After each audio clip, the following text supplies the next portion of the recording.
আমার প্রিয়জনেরা, প্রভু যীশু খ্রিস্টর নামে সকলকে আমি জানাই অভিনন্দন। কেমন আছেন? ভালো আছেন তো?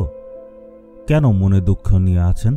কেন দুশ্চিন্তার মধ্যে আছেন? আপনি সব সময় প্রভু যীশুর সঙ্গে সঙ্গে চলুন, তখন সান্ত্বনা পাবেন।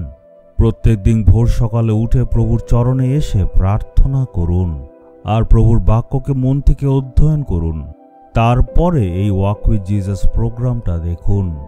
2-3 মিনিটের প্রার্থনা করে বলবেন না যে আমার প্রার্থনা শেষ হয়েছে। ঈশ্বরের সাথে প্রতিদিন চলার অভিজ্ঞতা আপনার হতে হবে। আজকে ঈশ্বর আমাদের কি বলছেন, চলুন ঈশ্বরের বাক্য থেকে অধ্যয়ন করি। গীতসংহিতা 130 অধ্যায়ের 7 পদ। হে ইসরায়েল, সদাপ্রভুর উপর আশা রাখো, কারণ সদাপ্রভুর কাছে অবিচল প্রেম আছে এবং তার কাছে পূর্ণ মুক্তি আছে। ইসরায়েল শব্দটির অর্থ হচ্ছে ঈশ্বর আমার প্রভু। প্রথম দিকে যাকব একদম একা ছিল, পরে ঈশ্বর তাকে দেশ দিল। সে যেহেতু নিজের পাপের থেকে অনুতাপ করেছিল, তাই প্রভু তাকে আশীর্বাদ করলেন। আমরাও যদি পাপকে স্বীকার করি আর অনুতাপ করি, ঈশ্বর আশীর্বাদ করবেন। ঈশ্বরের উপর ভরসা করুন। বেশিরভাগ লোকেরা হচ্ছে যারা মানুষের উপর ভরসা করে। ওরা বলে আমার আত্মীয়রা অনেক বড় পদে আছে, আমার প্রয়োজন হলে তারা নিশ্চয় সব সামলে নেবে। মানে মানুষের উপর ভরসা। আমি ঈশ্বরের উপর আশা রাখি, কারণ ঈশ্বর আমার ভরসা।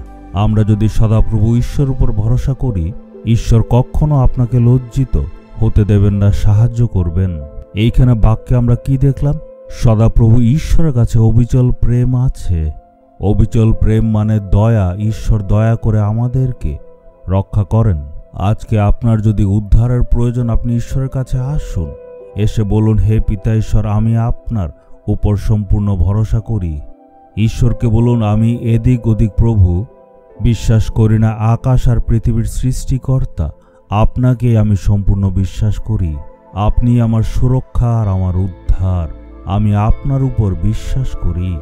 হয়তো আপনি অনেক মানুষের উপর বিশ্বাস করেছেন আর প্রতারিত হয়েছেন। আপনি বলছেন, এত ভরসা করেছিলাম, কিন্তু তারা আমার সঙ্গে কি করলো?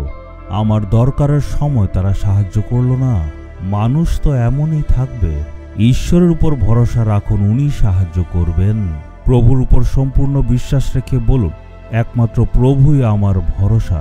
তখন আপনার জীবনে আশ্চর্য কাজ হবে। আজকে মন থেকে ঈশ্বরকে বলুন, হে প্রভু, এতদিন আমি মানুষের উপর বিশ্বাস করেছিলাম, মানুষের উপর ভরসা করে আমি প্রতারিত হয়েছি।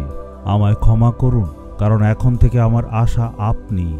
হে পিতা ঈশ্বর প্রভু, আমি প্রার্থনা করছি যারা এই ভিডিও দেখছে তারা যাতে আজকে উদ্ধার পেতে পারে, তাদের জীবনে যাতে আশ্চর্য কাজ হতে পারে।